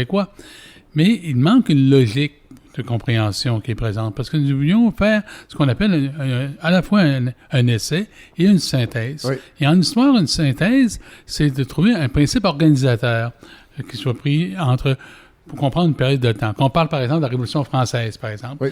La Révolution française ou la Révolution américaine, eh bien, par exemple, la Révolution américaine, certains la cernent à partir du 4 juillet 1776. Ils vont la terminer avec le traité de Versailles en 1783, ou encore vont se rendre jusqu'en 1789 pour le moment de la Première République. Donc, c'est des principes intégrateurs. Et la question que Stéphane et moi nous sommes posés, c'est quel est le principe intégrateur de ces années-là?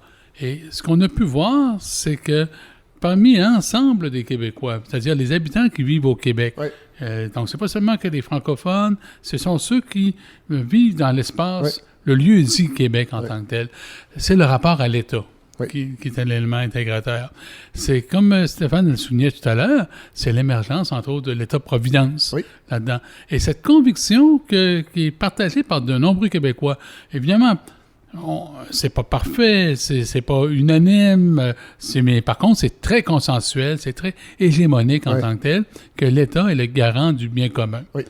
Donc, quand est-ce qu'on voit ça, c'est effectivement à partir de la mort de Maurice Duplessis, parce que c'est une conception de l'État qui meurt avec Maurice Duplessis, que son successeur, Paul Sauvé, oriente vers ailleurs.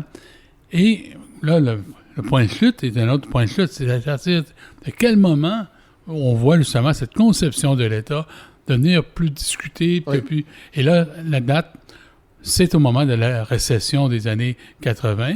Donc, c'est avec, d'une part, Shefferville, lorsqu'on ferme Shefferville, mais surtout avec l'adoption de la loi 111, qui obligeait le retour au travail des syndiqués de la fonction publique, qui étaient en grève à ce moment-là. C'était en 83. En 83, le 17 février 83. Et ça, c'est à partir de ce moment-là, on remet en cause, puis les contemporains soulignent cette question-là, on remet en cause l'État-providence. Et ça, c'est assez présent en tant que tel. Stéphane Savard? Oui, si je peux me permettre de renchérir sur ce que Martin a dit. Donc, au niveau du cadre temporel, 1959, 1983, on se distingue de nos devanciers, c'est-à-dire qu'on peut surprendre avec un cadre temporel si élargi. Mais ce qu'on propose également, c'est une périodisation à l'intérieur même de ce cadre temporel, en 3 moments, 3 mouvements de la Révolution tranquille. Par exemple, 1959 à 71, qui est le moment des grandes réformes qui proviennent davantage, quoique non exclusivement, là, du haut vers le bas. La période de la prise de parole, davantage dans un mouvement du bas vers le haut, de 67 à 75. Et le moment de la synthèse, qui est celui du gouvernement Lévesque. Donc, ce sont les 3 grands moments. Maintenant, oui, nous avons découpé le livre, on pourrait dire ici, non pas en termes de moment, en termes de temporalité, mais plutôt dans notre essai. On veut d'abord situer la Révolution tranquille. C'est ce qu'on fait dans les 2 premiers chapitres, en la replaçant dans un contexte aussi, non seulement canadien, et nord-américain, mais aussi, on pourrait dire, occidental. Tout à fait. Quel est ce contexte? Parce que au Québec, entre autres, et au Canada, la jeunesse contestataire des années 60 va beaucoup s'inspirer des thèses et pratiques militantes associées à la Nouvelle Gauche. Ça nous ramène encore à aujourd'hui. C'est ce débat qui nous anime. Il y a des gens qui reprochent à la Nouvelle Gauche actuelle d'importer des problèmes américains. C'est le même débat au début de la Révolution tranquille. Bien, ce sont les origines de ces thèses et de ces idées de la gauche, par exemple sur le plan de la décolonisation. Et le Québec ne fait pas exception. C'est-à-dire que d'autres historiennes avant nous ont bien montré que dans les années 60, dans le Montréal particulièrement des années 60, il y a ces idées-là de décolonisation à la suite on pourrait dire, des révolutions politiques en Afrique ou ailleurs, en Amérique latine, par exemple avec Cuba. Effectivement, ces idées seront reprises par des groupes, par des individus au Québec et pour, on pourrait dire, les appliquer jusqu'à un certain point au contexte québécois. Alors oui, il y a une circulation d'idées nouvelles. Les idées de la décolonisation, c'en est une.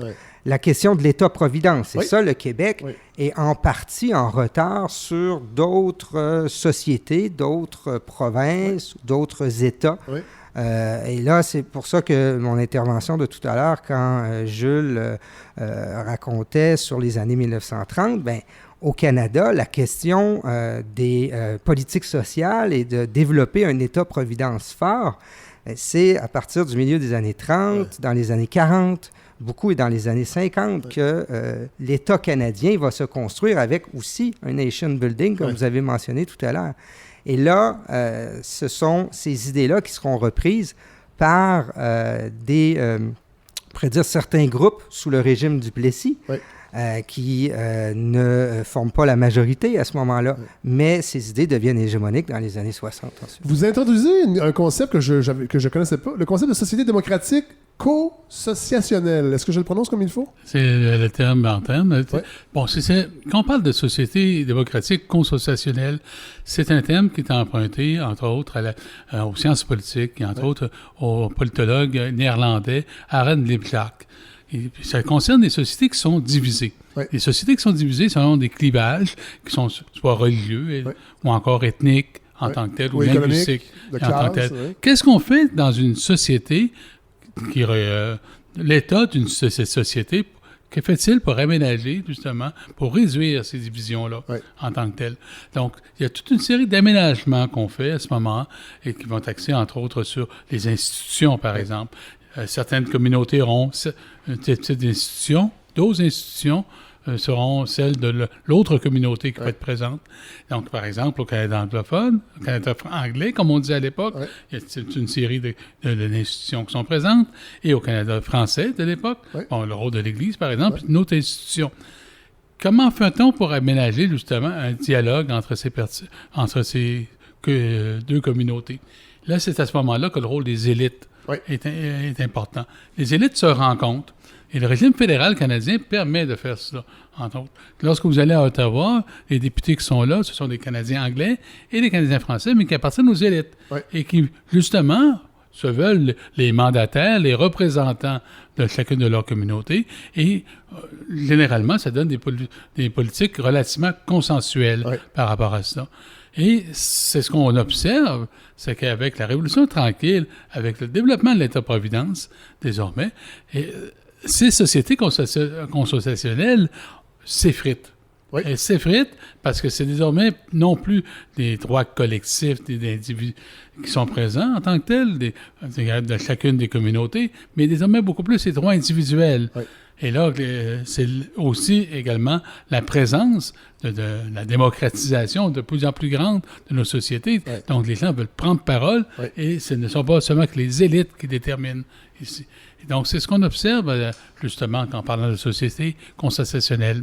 C'est en quelque sorte l'éclatement de ce principe de bonne entente entre différents groupes qui forment, par exemple, une société comme la société canadienne, ou entre les élites, on a ce principe de bonne entente qu'on applique, et puis on est un peu en vase clos dans nos propres institutions culturelles, par exemple, religieuses, etc. Donc, c'est un peu le brassage d'idées, on pourrait dire la prise de parole au sein de la société civile, en ébullition dans les années 60, va venir mettre un terme à cette bonne entente entre les élites-là. Cela dit, la Révolution tranquille, au départ, c'est les élites définitrices qui donnent l'impulsion de la Révolution tranquille. Ça, vous le dites dans votre livre au début. Est-ce que c'est quelque chose qui est assez, je dirais pas unique au Québec, mais qui est une caractéristique propre de la Révolution tranquille, ou ailleurs, dans ce type de révolution-là, on a souvent l'impression que ça part du bas, les révolutions, et là, la Révolution tranquille, ce sont des élites, ce sont des technocrates qui étaient formés aux universités, même que la population était bousculée souvent par la Révolution tranquille. S'il y avait des sondages là, à l'époque, et si on avait demandé aux gens leur opinion, peut-être ça serait pas passé si vite. Est-ce que ça se peut, ça? Bien, d'abord, je pense qu'il faut faire attention. C'est-à-dire que oui, dans notre livre, on dit le premier moment de la Révolution tranquille, c'est celui des grandes réformes initiées par les gouvernements Lesage, Johnson, jusqu'au début de Bourassa. Donc, jusque, par exemple, au lancement du grand projet de la baie James. Ce premier moment, oui, ce sont des réformes qui sont initiées, réalisées par les responsables politiques, donc par les ministres, par les technocrates. Mais ce sont des idées qui circulent parfois depuis bien longtemps au sein même de la société civile. C'est juste qu'il n'y a personne qui manifeste dans la rue pour telle réforme à ce moment-là. C'est-à-dire que la plateforme même du Parti libéral du Québec, par exemple, en 1960, tirée, par exemple, de Pour une politique de Georges-Émile Lapalme, donc son manifeste phare. Donc, ces idées-là sont reprises des groupes qui contestent le régime du Plessis, par exemple, dans la deuxième moitié des années 50. Je vais vous donner un exemple. La nationalisation de l'électricité, moment fort du gouvernement Lesage. symbole, un des symboles marquants, sinon le symbole le plus marquant de la Révolution tranquille, avec peut-être la réforme de l'éducation, et associé à René Lévesque. Oui. Mais ça fait ça fait longtemps qu'on en parle. On a parlé des années 1930 tantôt, où il y avait bien des groupes au Québec, même un parti, l'Action libérale nationale, qui militait pour la nationalisation de l'électricité. Les syndicats. La création d'Hydro-Québec, c'est Adélard Godbout. Ben voilà, en 1944. Qui est un proto-révolutionnaire tranquille, un peu, Adélard Godbout. C'est, disons, si on retourne en arrière... Non, mais l'école obligatoire, c'est Adélard Godbout aussi. La loi sur l'instruction obligatoire, le droit de vote des femmes, la nationalisation partielle de l'électricité ou l'étatisation de la Montreal Light, Heat and Power qui va permettre justement aux libéraux dans les années 60 de compléter cette nationalisation. Donc, mais ce sont des idées qui circulent depuis parfois des dizaines d'années. Et puis les syndicats, encore à la fin des années 50, début des années 60, sont favorables à l'idée de la nationalisation. Donc, oui, ce sont des idées qui peuvent circuler dans la société, mais l'initiative est beaucoup plus du haut vers le bas, donc prise par les responsables politiques et qui vont faire des réformes et qui parfois vont susciter, disons, la grogne d'une partie de la population. C'est le cas, par exemple, on aura peut-être l'occasion d'en reparler, mais des réformes d'éducation. Oui. Puis on veut remarquer également, quand on parle d'élite définitrice, ce sont des gens, l'expression en tant que telle, c'est Fernand Dumont qui l'a établi en tant que tel. Et entre autres, quand Dumont définit ce qu'on attend une élite définitrice, ce sont des gens qui possèdent un savoir. Donc, c'est des gens qui ont eu accès au savoir. Tantôt, on parlait, par exemple, des gens des professions libérales, des membres du clergé, et ensuite des gens qui vont se spécialiser dans le domaine des sciences sociales, donc qui vont former justement l'armature de l'État québécois au début des années 60 en tant que tel. Mais un événement qui est particulièrement important pour comprendre la Révolution tranquille, c'est la démocratisation de l'éducation. Le fait qu'on élargisse de manière particulièrement importante, qu'on réforme l'éducation. D'ailleurs, la Commission parents s'inscrit dans ce mouvement-là, la création, par exemple, des différents cycles, du primaire, secondaire, du collégial, la création des cégeps, la réforme des universités, l'accès des femmes de plus en plus grand, entre autres, dans le domaine de l'éducation, puis à une éducation de pointe, de plus en plus. Donc, comme on disait à l'époque, qui s'instruit s'enrichit en tant que tel. Donc, ce sont des éléments qui vont permettre, justement, à partir de 1967-68, une prise de parole du bas. Donc, parce que ce sont des gens qui, désormais, sont capables de définir cette situation, sont capables de faire des changements. Ils tiennent à se faire connaître, à faire connaître leurs projets, leurs défis, leurs enjeux. Et c'est pour ça qu'on les voit de plus en plus, à partir des années 67, 68, par la suite, à intervenir justement dans l'espace public. Parlons des résistances. En fait, non, pas des résistants, mais peut-être des côtés, puis vous les soulignez dans votre livre, je dirais pas les côtés sombres, mais quand même, entre autres, le rapport au territoire change, désir de contrôler la nature, il y a vraiment des idées de grandeur, les barrages, qui sont comparés à des forteresses, des cathédrales, des pyramides d'un âge nouveau. Les Autochtones vont avoir une autre opinion de ce rapport au territoire. Vous en parlez un peu dans votre livre? Bien, vous avez tout à fait raison. C'est-à-dire que dès la période avant même la Révolution tranquille, Maurice Duplessis, c'est le gouvernement Duplessis qui va lancer le grand complexe Manicouagan-Outarde qu'on associe à la Révolution tranquille, d'ailleurs. C'est vrai.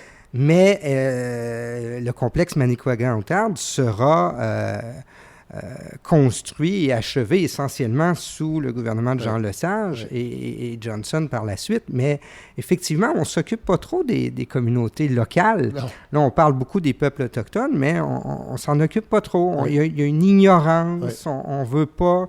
ce que j'ai retrouvé, moi, dans certains documents, c'est qu'on s'assure...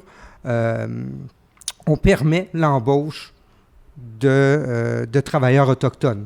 Alors, on ne peut pas dire que c'est des grandes préoccupations. Non. Ce qui va arriver, les choses vont changer, justement, quand les communautés autochtones au Québec, mais aussi au Canada et même ailleurs, vont prendre la parole publiquement, vont s'organiser politiquement, entre autres avec l'Association des Indiens du Québec, à partir de la deuxième moitié des années 60. Et quand Bourassa va lancer le grand projet de la baie James, qui s'inscrivait dans l'idée de promettre 100 000 emplois, tout à fait. Il est au Petit Colisée à Québec. Lancement du projet, jamais dans les cartons, dans les études d'Hydro-Québec et dans les discours de Bourassa, on s'occupe des communautés autochtones. Mais les choses ont changé parce que rapidement, ces communautés autochtones vont exiger d'être prises en considération. Et ça va donner la Convention d'Abbé James. Bien, tout à fait. 2-3 années d'intenses négociations et de pression sur le gouvernement. Il va y avoir un jugement. Le juge Malouf va mettre un terme, plutôt va arrêter les travaux pendant quelques temps. L'injonction va se terminer. Donc, il y aura quand même des pressions énormes. Et aux yeux des responsables politiques et de l'État québécois, c'est un peu de manière subite. Tout d'un coup, il faut s'occuper des communautés autochtones. Je vois mon collègue. J'ajouterais un élément le rapport au territoire se transforme, entre autres pour les Autochtones, mais aussi pour les citoyens et les citoyennes qui vivent sur place. Je vais donner 2 exemples.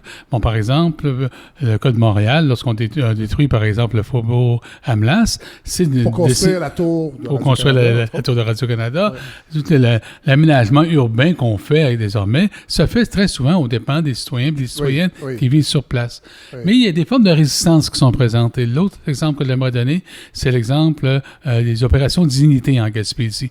Donc, les opérations Dignité en Gaspésie, lorsque l'État bien sur place, on veut favoriser à ce moment-là le développement économique de la Gaspésie en disant, bon, les villages ne sont pas viables, ils sont trop petits, on ne peut pas offrir des services de cette manière-là. On va favoriser justement le regroupement des gens dans des villes comme Rimouski et Matane.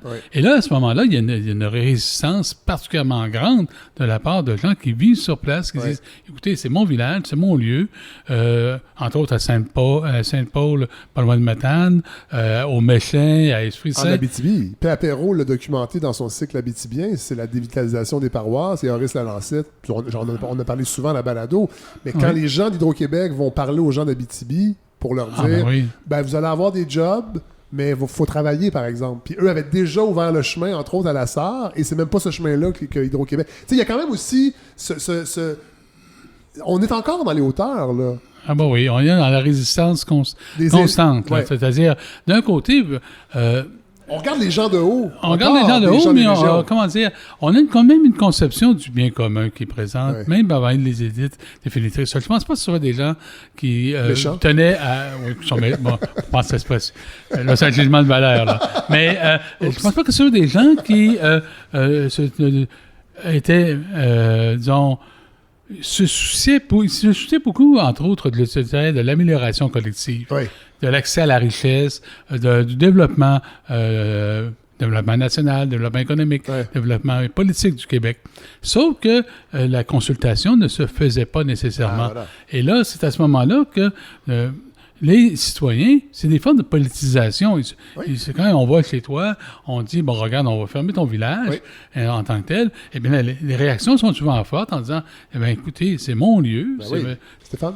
Très rapidement. Oui, on a le temps. Oui, la Révolution tranquille, c'est un nouveau rapport. Au pire, les gens quittent, là. Les gens font d'autres choses. Nous, on a le temps.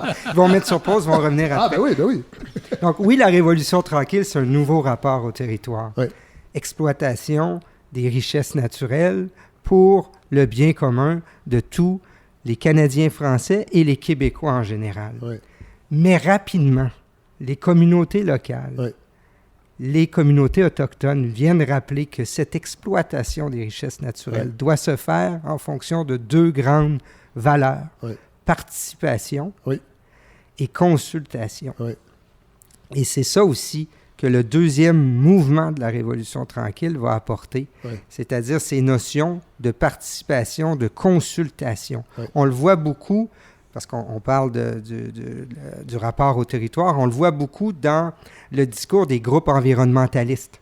Donc, en ce qui concerne les idées de protection de l'environnement, mais on le voit également et on le retrouve également dans les communautés locales, qu'elles soient autochtones ou autres, et qui viennent rappeler aux technocrates et aux membres, on pourrait dire aux responsables politiques, que ces communautés doivent prendre la parole et doivent être consultées et participer à ce développement. Jules Racine Saint-Jacques? En fait, moi, c'est une question. Est-ce que vous pensez que, à partir des années 60, l'État profite, ou les responsables politiques profitent d'un consensus inédit dans l'histoire qui s'effrite assez rapidement vers la fin des années 60 pour laisser place justement à une plus grande prise de parole citoyenne, mais que c'est sur la base de ce consensus-là que les élites peuvent aussi facilement procéder à des réformes d'aussi grande envergure? On parle, il me semble, dans notre livre d'un relatif consensus parce qu'il ne faut pas oublier quand même que dans le cas de certaines... D'abord, le gouvernement, le Parti libéral ne prend pas le pouvoir en balayant tout le Québec en 1960, ni même en 62. Sa position, elle est renforcée, mais ce n'est pas un balayage en 1962. En fait, il retourne même en élection pour s'assurer que la population est derrière eux. Voilà, et avec un projet mobilisateur qui est celui de la nationalisation de l'électricité. Puis malgré tout, ce n'est pas un grand balayage comme on a pu connaître pour certaines autres élections. Et aussi, certaines réformes vont créer des tensions. Notamment la réforme ou les grandes réformes du milieu de l'éducation. C'est un des facteurs, on dit, si on regarde, c'est un des facteurs qui contribue à la défaite libérale en 1966. Et là, Daniel Johnson, le chef de l'opposition en campagne électorale, a un discours qui parfois est un discours virulent qui va à l'encontre de certaines réformes. Mais une fois au pouvoir, il va les poursuivre, ces réformes-là. Sauf que certaines réformes proposées vont quand même créer des tensions. Les médecins, il y a une réforme de la santé, entre autres, sur la rémunération des médecins, puis il va y avoir une certaine résistance. C'est pas étonnant. Oui, et finalement, ils vont pas mal réussir à avoir ce qu'ils voulaient, mais c'est une classe de citoyens qui n'a pas beaucoup évolué, les médecins face à leur rémunération. Je vais faire attention parce qu'il y a beaucoup de médecins qui nous écoutent. Je le sais, ils participent grassement à la campagne de financement, mais ça m'a fait sourire. En 1969, 70, 71, avec la création des CLSC. Des CLSC. Alors moi, je suis trop dans la période pandémique. Les CLSC, effectivement, il y a des tensions. Puis derrière, l'idée des CLSC, c'était que les médecins soient encore plus proches des gens, des milieux et tout. Puis ça, ils l'ont refusé, préférant pour la plupart rester maître des hôpitaux. Et là, la réforme n'a pas été aussi loin que voulu avec les CLSC, par exemple, dans le cas des médecins, en raison de la résistance des médecins. Donc, vous avez et rappelons, et vous le dites dans votre livre, c'est seulement en 68, j'ignorais ça, qu'on élargit le droit de vote à c'est pas juste les propriétaires qui peuvent voter. C'est incroyable, ça. En 68. Mais ça, c'est dans le domaine justement des élections municipales, parce que là, à ce moment-là, c'est ce qu'on appelle le suffrage censitaire. Parce que lorsqu'on instaure le régime démocratique au Bas-Canada en 1791, ce sont les censitaires qui ont le droit de vote. Les censitaires, c'est ceux qui payent le cens électoral. Donc, ce sont essentiellement des propriétaires en tant que tels. Et d'ailleurs, c'était un élément pour lequel, pendant des années, les femmes, par exemple, ont été exclues parce que elles n'avaient pas accès à la propriété, elles n'avaient pas accès à la propriété. Tout s'enchaînait ici, à ce moment-là. Ça créait un système particulièrement efficace pour repousser les femmes à l'extérieur justement de la sphère publique. Donc, lorsqu'une femme ne pouvait être pas propriétaire parce qu'elle était sous la tutelle de son père ou de son mari, donc elle ne pouvait pas nécessairement avoir de droit de vote. Au 19e siècle, c'était le cas.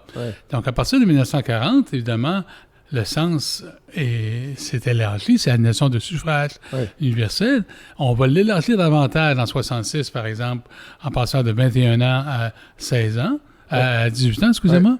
En 1960, c'est le cas des Autochtones, par exemple, parce que les Autochtones, pour la même raison, ne pouvaient être propriétaires parce qu'ils étaient les pupilles de l'État fédéral.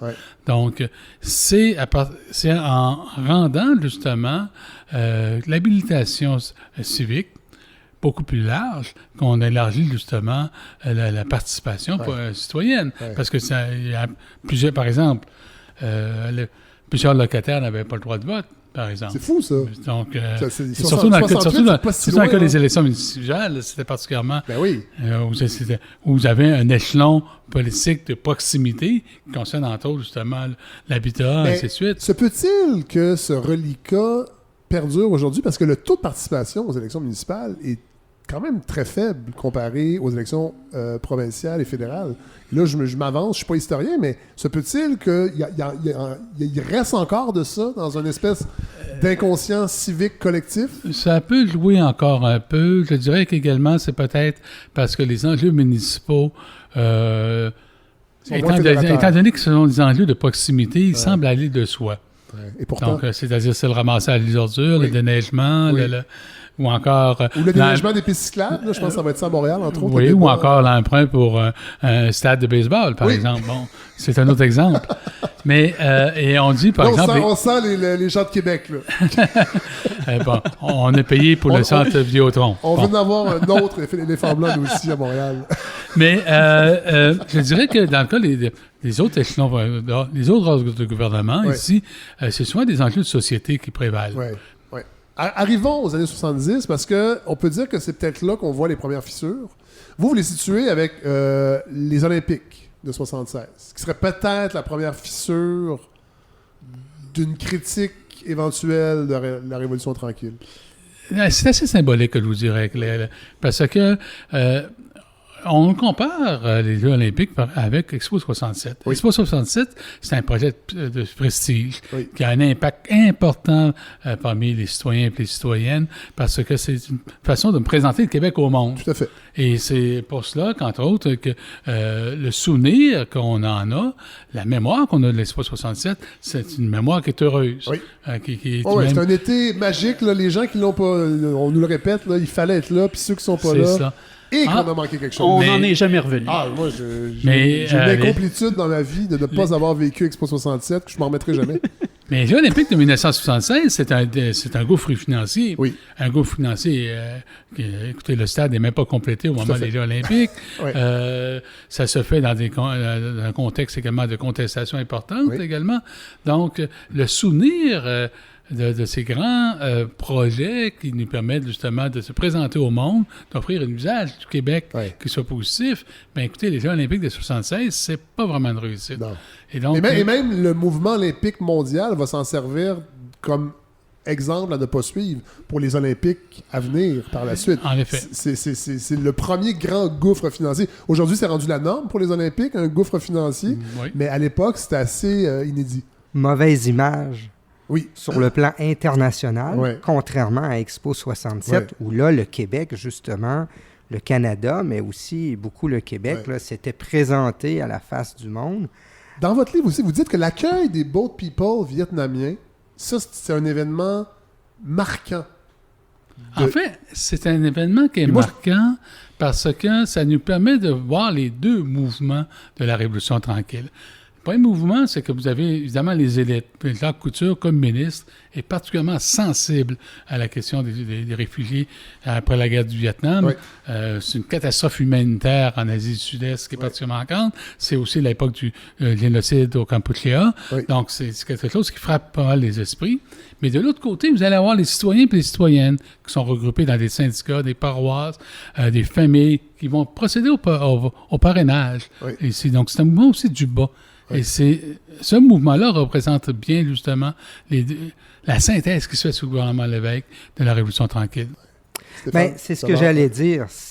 Pour nous, le gouvernement Lévesque, puis on pourrait dire là, le premier, là, celui de 76 à 81, ou plutôt après le référendum, là, on pourrait c'est le gouvernement qui fait la synthèse entre ces deux mouvements-là, du haut vers le bas et du bas vers le haut. Plusieurs ministres faisaient partie de ces groupes, de ces mouvements sociaux et groupes de pression qui ont politisé des enjeux de société dans les années 70.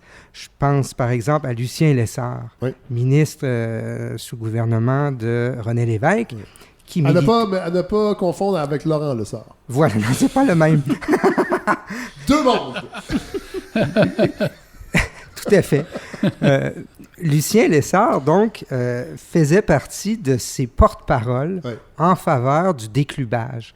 Donc, en faveur... des clubs privés. De l'abolition des clubs privés. Des clubs de pêche donc, pour riches américains. Qui touchent au rapport au territoire, qui touchent à l'environnement, à la protection de l'environnement. Donc, ça, c'est intéressant. Un exemple, Lise Payette également. très présente, figure importante des mouvements féministes du début des années 70, qui va devenir ministre du gouvernement René-Lévesque. Donc, il y a là des individus qui ont milité au sein des groupes et mouvements sociaux, qui ont contribué à politiser des enjeux, à vouloir que l'État québécois s'occupe de ces enjeux-là dans l'espoir d'élargir le bien commun et qui sont à la tête du gouvernement à ce moment-là. Et c'est pourquoi, selon nous, il fait la synthèse. À la fin de sa vie, Jacques Parizeau était venu à une émission de Marie-France Bazot et j'étais là, moi j'étais chroniqueur et il avait dit quelque chose de marquant parce qu'on était revenu sur ce gouvernement-là puis il disait c'est possiblement un des plus compétents gouvernements que le Québec a connu, celui de 76, parce que les gens qui étaient en place, c'était des gens dans la quarantaine, pour la plupart, et plus, qui avaient fait des choses dans la société, contrairement à cette classe de politiciens qu'on retrouve encore aujourd'hui, qui, sur les bancs d'école, deviennent militants des associations étudiantes, font leurs droits et ne font que de la politique de l'âge de 20 ans jusqu'à la fin de leur vie. Là, on avait des gens qui ont fait des choses dans leur milieu et qui amènent ça sur la scène politique. C'est ça que vous dites, dans le fond?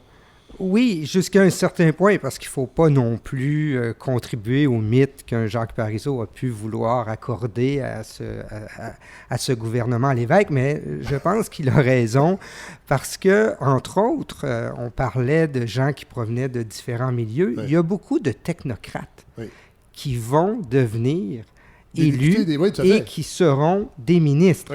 On pense à Jacques Parizeau lui-même, qui était là avec le gouvernement Lesage, Johnson, donc Claude Morin, par exemple. DHEC, Claude Morin, Denis Vaugeois, qui est un technocrate et qui, une fois devenu ministre, s'occupera de la culture, par exemple. Alors, effectivement, ce sont des gens très compétents. Non pas qu'il n'y avait pas de gens compétents sur le gouvernement Lesage, mais je pense qu'à cette époque-là, les passerelles entre, par exemple, la haute fonction publique, puis de devenir, de se lancer en politique, ou encore être dans différents milieux, puis de se lancer ces passerelles-là étaient bien vues.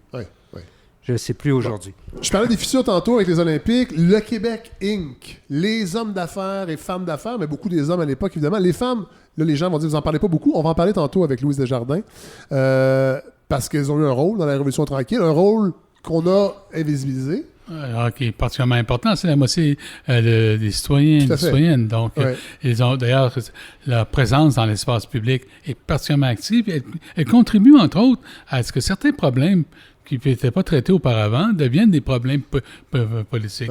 Prenons la question de la contraception, prenons la question de l'avortement, prenons la question des garderies, prenons la question de la violence. Toutes ces questions-là n'étaient pas nécessairement des enjeux politiques avant la Révolution tranquille. À partir de la prise de parole des femmes, surtout à partir de 1967 et par la suite, il y a ces questions-là deviennent un enjeu. Regardez toute la question de l'avortement avec Henry Morgan Taylor. C'est un enjeu qui est fondamental pour la condition féminine et pour l'ensemble de la société québécoise. Mais je vais laisser Louise Desjardins. Vous n'êtes pas une femme, Martin Paquet. OK. C'est assez évident. Pas encore. Ça vous regarde. Mais non, je vais parler des fissures parce que dans votre livre, vous parlez du Québec Inc., qui est nouveau et qui va être un des premiers à remettre en question ce modèle-là, et pourtant, ils en ont profité. Parce que c'est l'État québécois qui a créé l'entrepreneuriat en partie, en fait, qui a donné un grand élan à l'entrepreneuriat québécois francophone.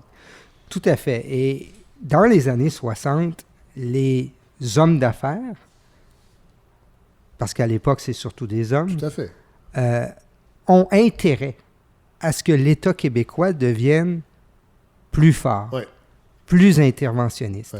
Ils trouvent leur intérêt. Pour la plupart, ceci étant dit. Le Conseil du patronat du Québec, qui est créé à la toute fin des années 60, commencera tranquillement pas vite à avoir un autre discours, particulièrement à partir du milieu des années 70. Où là, justement, plusieurs hommes d'affaires et quelques femmes d'affaires qui étaient soit des hommes d'affaires dans les années 60 qui trouvaient leur compte que l'État québécois était fort, ou encore qui étaient des technocrates et qui sont passer à des grandes entreprises, à la tête des grandes entreprises québécoises, ne trouvent plus nécessairement leur compte pour plusieurs au fait que l'État québécois devrait être encore et toujours interventionniste. Et là, effectivement, ils font partie de ceux et celles qui vont être sensibles au discours et plutôt à l'idéologie du néolibéralisme. Donc, Margaret Thatcher en Grande-Bretagne, Ronald Reagan aux États-Unis. Et cette idée qu'il y a trop d'État dans la vie des citoyens et que cela brime les droits individuels et que ça va en l'encontre, en quelque sorte, du bien commun, ce qui était le contraire de cette idéologie dominante de la Révolution tranquille. Autre grande fissure, défaite référendaire en 1980, rapatriement de la Constitution, et là, le rapport de force, parce qu'on l'a mis de côté un peu, mais dans tout ça, la Révolution tranquille, il y a aussi la dynamique Québec-Ottawa, et là, le rapport de force va s'inverser. Et ça va avoir quand même un impact sur la dernière phase de la Révolution tranquille. En effet. Donc, il faut bien mentionner qu'on parlait à l'origine, justement, de ces sociétés consociationnelles. Le Canada se redéfinit particulièrement à partir de 1968 avec l'arrivée de Pierre Trudeau au gouvernement. Donc, quand Trudeau arrive, il dit, bon, il est là, comme il le mentionnait en 1965, pour changer la réalité. Il établit toute une série de politiques, entre autres la loi sur les langues officielles en 1969, la politique du multiculturalisme en 1971. Et un de ces éléments, c'est l'instauration d'une charte des droits et libertés. Sauf qu'il n'est pas capable parce qu'il n'a pas le rapport de force nécessaire dans les arbitrages entre le fédéral et les provinces. Et le Québec, d'ailleurs, a un avantage certain. D'autant plus qu'à partir de 1976, c'est un gouvernement souverainiste. Et le gouvernement souverainiste, d'ailleurs, le gouvernement Trudeau fédéral est très mal pris avec ça. Il a tenté par plusieurs moyens, justement, d'empêcher cette élection-là. Les souverainistes ont même le pouvoir. Ils font une commission royale d'enquête, entre autres. Quand on a un problème, au Canada, on fait souvent une commission royale d'enquête pour tenter, justement, de calmer la situation. Et le rapport de force, c'est le gouvernement Lévesque qui l'a jusqu'au 20 mai 1980. Au 20 mai 1980, avec 60% des électeurs qui votent pour le non et 40% pour le oui, le rapport de force n'est plus là. Et là, c'est à ce moment-là que le gouvernement fédéral de Pierre Trudeau a l'avantage. Et c'est vraiment un coup du sort, parce que Trudeau, en 1979, excusez-moi, a perdu ses élections. Tout à fait. Il est parti, puis c'est le gouvernement Clark c'est le NPD qui l'emporte. Et ils font un pari sur le budget 9 mois plus tard et le perdent. Ils le perdent. Et Trudeau revient et d'ailleurs remporte sur 75 députés au Québec, 74. Donc c'est même assez important. Quand même. Donc, les forces du non l'emportent au moment du référendum de 80, le rapport de force se tourne vers le fédéral. Et là, c'est le fédéral va vouloir justement mettre de l'avant le projet de Pierre Trudeau de rapatrier la Constitution canadienne et d'y inclure une Charte des droits et libertés. Et c'est tout ce débat que le gouvernement Lévesque, qui a un rapport de force assez minime, d'autant plus qu'à l'intérieur même du Parlement à Québec, il y a des tensions. Vous avez les libéraux, Claude Ryan, qui n'adhèrent pas nécessairement à la position de Pierre Trudeau, mais ils ne se reconnaissent pas du tout dans la position de Lévesque. Donc, il n'est pas possible de faire un front uni très fort à l'intérieur de la... Stéphane Savard? Bien, pour nous, la question nationale, elle est centrale pour comprendre la Révolution tranquille. Elle transcende toute la période de la Révolution tranquille. Et à la fin de la Révolution tranquille, la question nationale va vivre deux ruptures, deux fissures.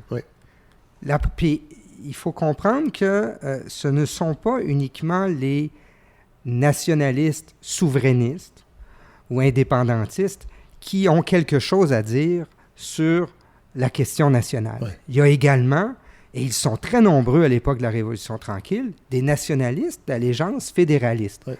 Ceux qui ne sont pas pour l'indépendance du Québec, un peu comme Martin vient de le dire, mais qui ne sont pas non plus pour la centralisation tout azimut de l'État fédéral et qui sont à la recherche d'une troisième voie.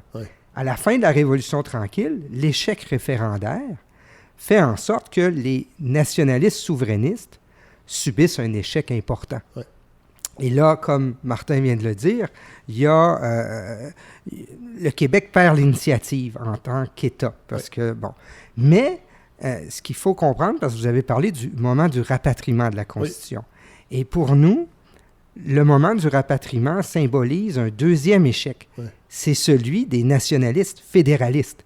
Alors, Ryan, Solange Chaput-Roland et consorts étaient bien contents lorsque le référendum, le non a gagné au référendum. Mais ils n'avaient pas prévu un rapatriement unilatéral en 82, en avril 81-82, plutôt en avril 82. Donc, eux aussi ont connu un échec sur cette période où le Québec a perdu un peu son initiative dans le débat constitutionnel et n'ont pas pu mettre de l'avant une troisième voie qui soit acceptée par l'État canadien. Et arrive la fin, selon votre approche à vous, parce qu'on parlera après ça d'une petite polémique, mais arrivent donc les négociations avec le secteur public en 83 et loi spéciale pour forcer le retour au travail. Et il y a aussi deux faits marquants. Mais la loi spéciale, oui, et Brian Mulroney, qui viendra par la suite en politique fédérale, mais qui à l'époque est président de l'Iron Ore et qui décide, qui prend une décision qui va avoir un impact quand même important, selon vous, sur la fin de la Révolution tranquille. En effet, bon, la décision de fermer la ville de Schefferville est importante parce qu'on a parlé beaucoup justement de ce nouveau rapport au territoire, de l'exploitation de ce territoire, des ressources de ce territoire en fonction justement de ce qu'on appelle le bien commun. Et c'est une idéologie qui est particulièrement importante au moment de la Révolution tranquille. Or, au moment de la crise économique, de la récession au début des années 80, c'est particulièrement sévère à ce moment-là. Il y a des diminutions importantes, entre autres, de demandes mondiales dans le domaine du fer. Et l'Iron Ore doit se résoudre à fermer à la fois la ville de Schefferville, mais aussi l'usine de boulettage à Sept-Îles. Il y a toute une conception, entre autres, du rapport au territoire qui est remise en cause, puis qui est axé, entre autres, sur l'exploitation des ressources naturelles. L'autre élément qui loue là-dedans, c'est évidemment la récession a des impacts considérables sur les finances publiques. Et ça, entre autres, sur le rôle de l'État, donc. Le rôle de l'État en tant que tel. Et donc, l'État doit donc se résoudre à réduire son déficit budgétaire. Et là, c'est à ce moment-là que les négociations dans le secteur public rencontrent des obstacles certains. Ensuite, il y a une partie à la fin de votre livre où vous parlez comment la Révolution tranquille a perduré de deux façons. Il y a une mémoire repoussoire, entre autres en 95, et récupération de la Révolution tranquille par des politiciens assez étonnants, dont Jean Charest à une certaine époque. Ah, mais écoutez, la Révolution tranquille, aujourd'hui, c'est comme la tarte aux pommes, tout le monde aime ça. Hein? Donc, vous avez Jean Charest, vous avez François Legault, vous avez tout le monde qui aime Mario Dumont, tout le monde aime la Révolution tranquille, parce que tout le monde peut l'apprêter à sa cause présente là-dessus. Le débat, à partir de 85, cette mémoire repoussoire contre la Révolution tranquille, c'est un peu normal, parce que vous avez des gens qui l'ont vécu et qui tiennent à s'en distinguer, qui tiennent à marquer le temps de leur façon, de leur emprise. Des gens comme Marcel Aubu, par exemple, qui disaient que l'ère de la Révolution tranquille, de l'État-providence est terminé.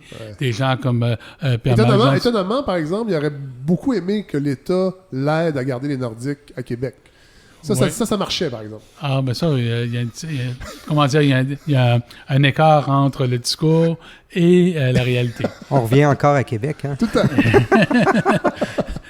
Puis la plupart des responsables politiques, parce que la Révolution tranquille représente quelque chose de positif pour l'ensemble de la société québécoise. C'est une période d'émancipation. Si on devait définir la Révolution tranquille sur un seul mot, ce serait le mot d'émancipation.